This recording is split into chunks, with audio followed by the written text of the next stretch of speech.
ஆண்டாளம்மாவை பத்தின உண்மையெல்லாம் நீங்க முதல்ல என்கிட்ட தானே சொன்னீங்க. அப்பவே நான் உங்ககிட்ட என்ன சொன்னேன்? தயவு செஞ்சு இதெல்லாம் என் பொண்ணு கிட்ட சொல்லிடாதீங்க. அவளுக்கு நல்லபடியா இந்த கல்யாணம் நடந்தாதான் அடுத்தடுத்து இருக்கிற என் 2வது பொண்ணையும் 3வது பொண்ணையும் கரை சேர்க்க முடியும்னு உங்ககிட்ட கெஞ்சினேன்ல. பேச்ச கொஞ்சம் கூட மதிக்காம என் பொண்ணு கிட்ட எல்லா உண்மையும் சொல்லி இப்ப அவ கல்யாணத்தையே நிறுத்திட்டீங்களே.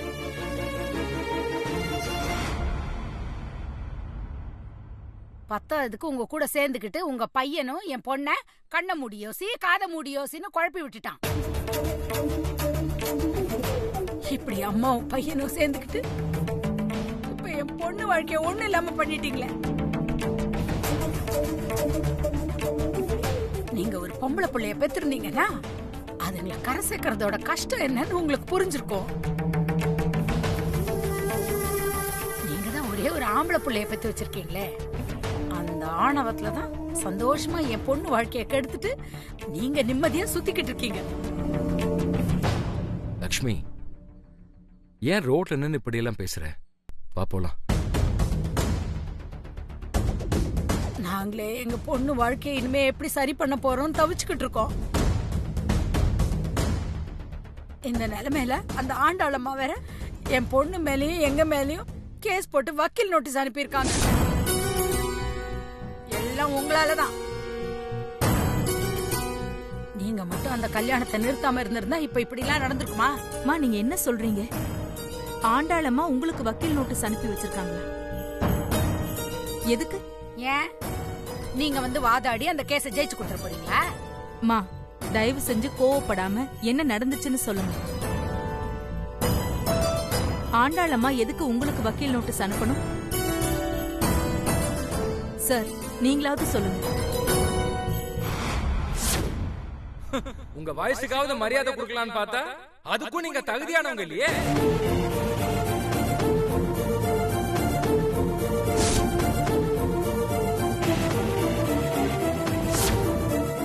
யாருங்க அனுப்பியிருக்காங்க? என்ன லெட்டர் இது?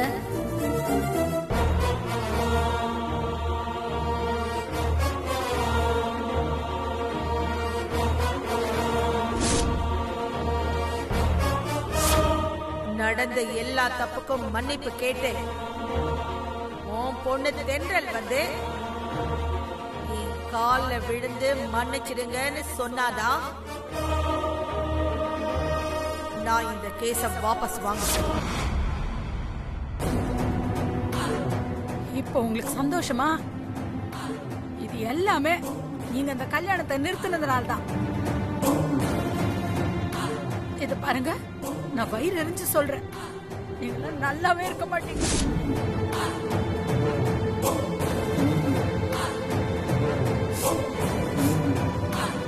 இத பாருங்க, இன்னொரு தடவை என் பொண்ணு வாழ்க்கைய காப்பாத்துறேன், நல்லது பண்றேன், அதை பண்றேன், இதை பண்றேன்னு அனாவசியமா அவ பின்னாடி சுத்துறத பார்த்தேன், நான் மனுஷியாவே இருக்க மாட்டேன்.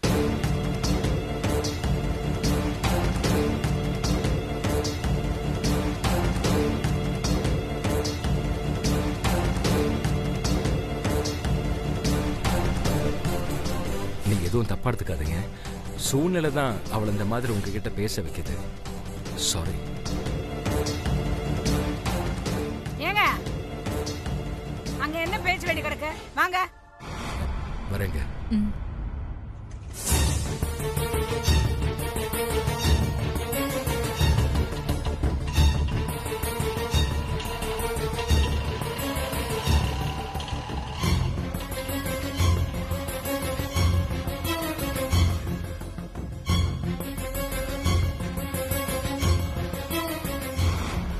என்ன லக்ஷ்மி, தேவையில்லாம ரோட்ல இருந்து அவங்க கிட்ட பிரச்சனை பண்ணிட்டு இருக்க? எதுங்க தேவையில்லாம? இன்னைக்கு நம்ம பொண்ணோட வாழ்க்கையே கேள்விக்குறியா இருக்கு. அதுக்கு காரணமே அவங்கதான்.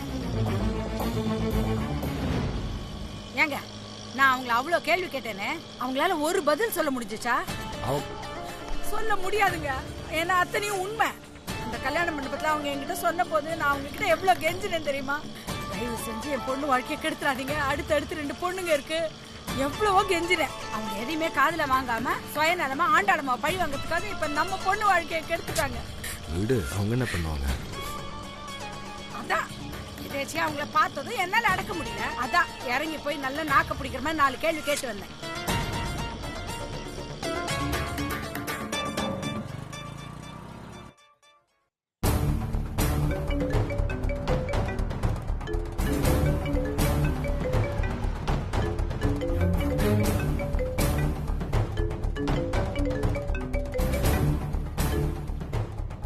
ஹலோ தம்பி, சொல்லுங்க அத்தை.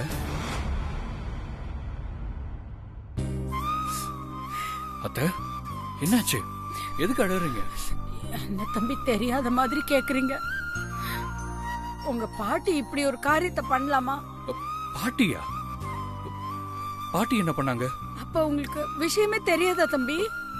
தெரியாது அத்தை, என்ன சொல்லுங்க. உங்க பாட்டி எங்க மேல மான நஷ்ட வழக்கு போட்டு இன்னைக்கு எங்க வீட்டுக்கு வக்கீல் நோட்டீஸ் அனுப்பியிருக்காங்க தம்பி.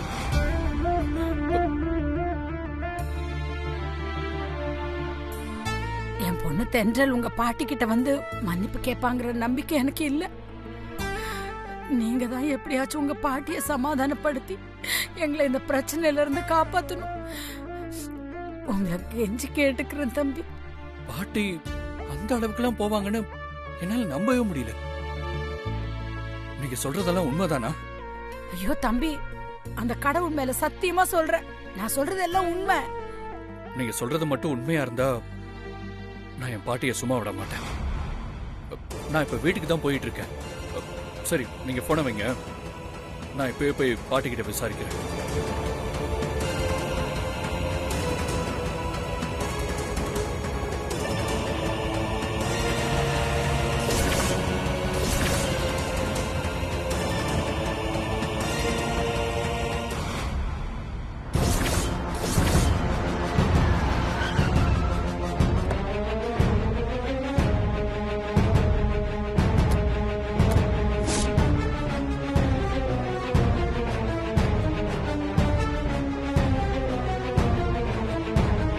பாட்டி, பாட்டி. ஆகாஷ், என்னப்பா என்னாச்சு? ஏன் இப்படி கத்திக்கிட்டு இருக்க? அண்ணா என்னன்னு கேளு. என்னாச்சு ஆகாஷ்? என்னாச்சு? பாட்டி. ஆகாஷ், என்னப்பா ஆச்சு? ஏன் இவ்ளோ கோவமா கத்திட்டு இருக்க? அவங்க வரட்டும், வந்தா என்ன விஷயம்னு உங்களுக்கே புரியும். பாட்டி.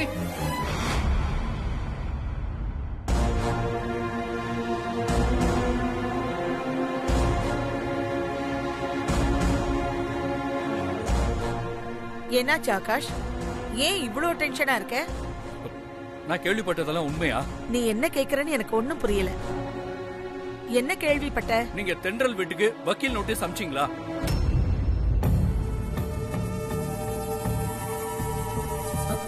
இந்த விஷயம் இவனுக்கு எப்படி தெரியும்? ஓ, இதுக்குதான் ஆகாஷ் இவ்ளோ கோவமா வந்திருக்கானா? பரவாயில்லையே, இப்பவாவது இவனுக்கு பாட்டியை எதிர்த்து பேச தைரியம் வந்திருக்கேன். சொல்லுங்க பாட்டி, உங்களை தான் கேக்குறேன். நீங்க தென்றல் வீட்டுக்கு வக்கீல் நோட்டீஸ் அனுப்பிச்சது உண்மையா? உனக்கு இத யார் சொன்னது? யாரோ சொன்னாங்க. முதல்ல நான் கேட்டதுக்கு பதில் சொல்லுங்க. வக்கீல் நோட்டீஸ் அனுப்பிச்சது உண்மையா இல்லையா? முதல்ல உனக்கு இத யார் சொன்னதுன்னு சொல்லு. தென்றலோட அம்மா தான் போன் பண்ணி சொன்னாங்க.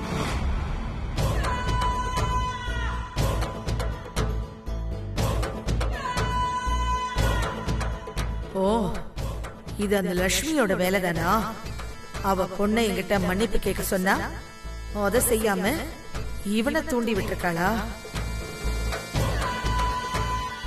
கேட்டதுக்கு பதில் சொல்லாம என்ன பாட்டி யோசிக்கிறீங்க? வேற என்ன யோசிப்பா? என்ன பொய் சொல்லி சமாளிக்கலாம்னு யோசிச்சுக்கிட்டு இருப்பா. அப்படித்தானே ஆண்டாள்? இத பாரு ஆகாஷ், லட்சுமி உங்ககிட்ட சொன்னதெல்லாம் உண்மைதான்.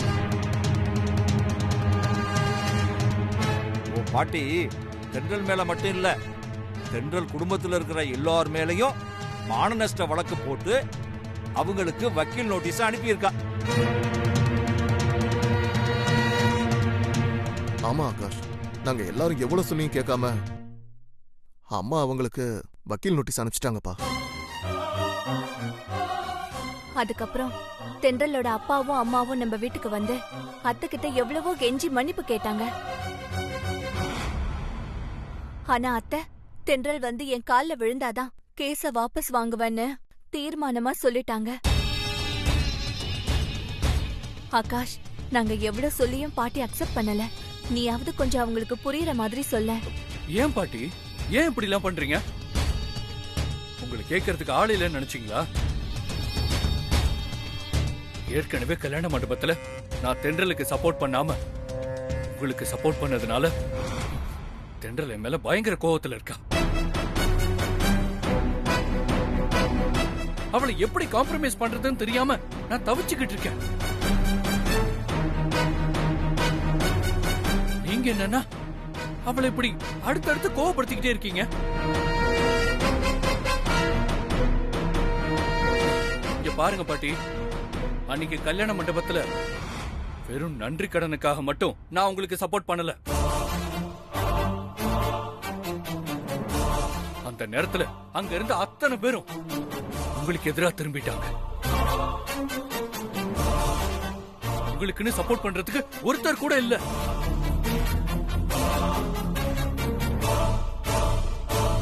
அப்போ உங்களை பார்க்கும்போது எனக்கு ரொம்ப பாவமா இருந்துச்சு. அதனாலதான் தென்றல் என்ன தப்பா நினைச்சாலும் பரவாயில்லன்னு நான் அவளை விட்டு கொடுத்து உங்களுக்கு சப்போர்ட் பண்ணேன்.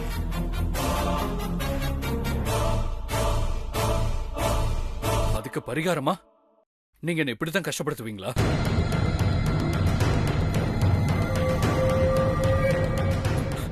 தென்றல் இல்லாம என்னால வாழ முடியாது பாட்டி.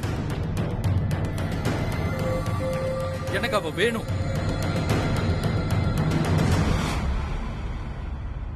தயவு செஞ்சு இந்த கேஸ ப்ளீஸ் வாபஸ் வாங்குங்க.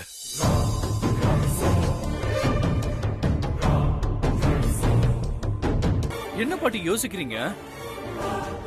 இப்ப நீங்க இந்த கேஸ வாபஸ் வாங்க போறீங்களா இல்லையா?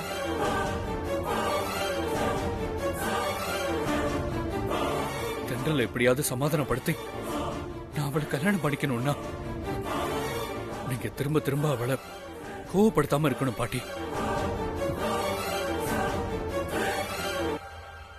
ப்ளீஸ் பாட்டி, கேஸ வாபஸ் வாங்கிருங்க.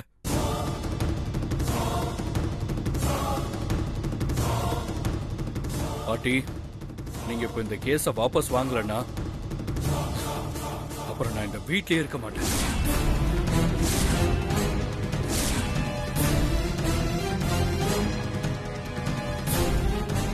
உங்க பார்வையிலேயே படாம யாவது கண்காணாத இடத்துக்கு போயிடுவேன்.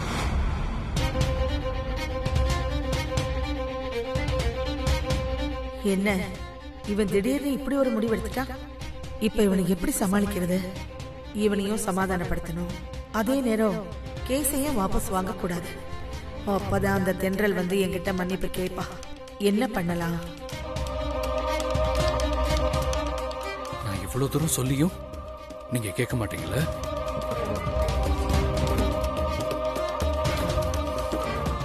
சரி பாட்டி, நான் இப்பவே இந்த வீட்டை விட்டு போறேன்.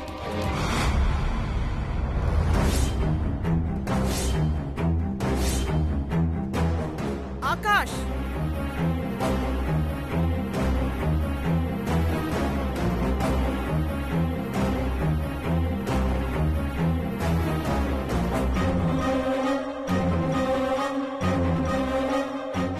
ஆகாஷ், நீ என்ன புரிஞ்சுகிட்டது இவ்வளவுதானா?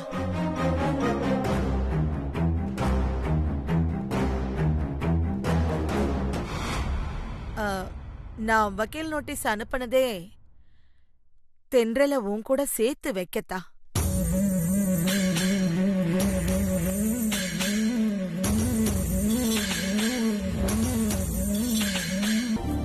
ஆமாப்பா, நீயும் தென்றல் கிட்ட மன்னிப்பு கூட கேட்டு பாத்துட்ட. ஆனாலும் அவ சமாதானமாகல.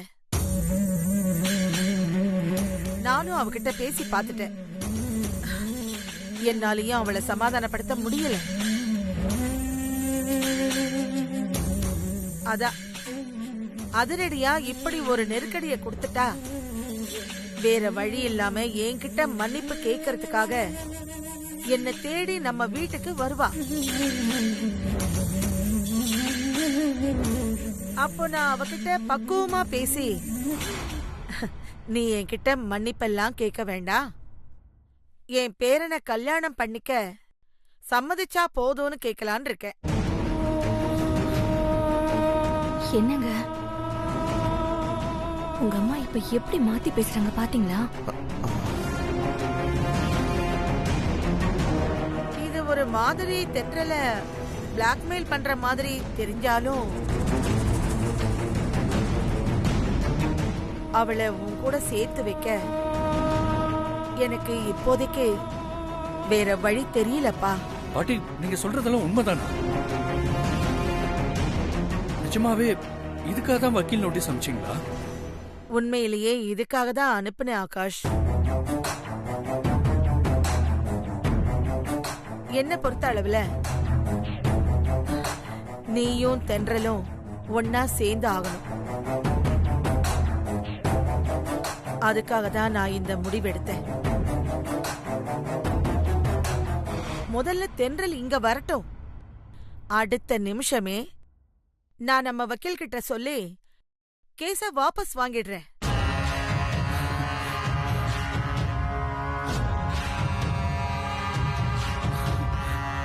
அதுக்கப்புறம் எப்படியாவது தென்றலை சமாதானப்படுத்தி அவளை உன் கூட சேர்த்து வச்சிடுறேன்பா.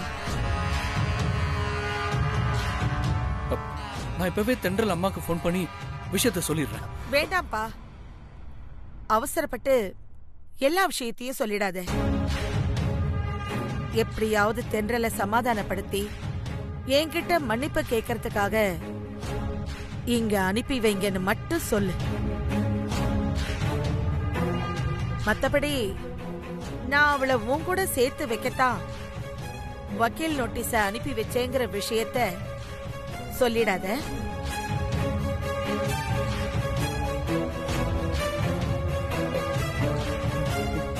ஏன் பாட்டி? என்ன ஆகாஷ் நீ?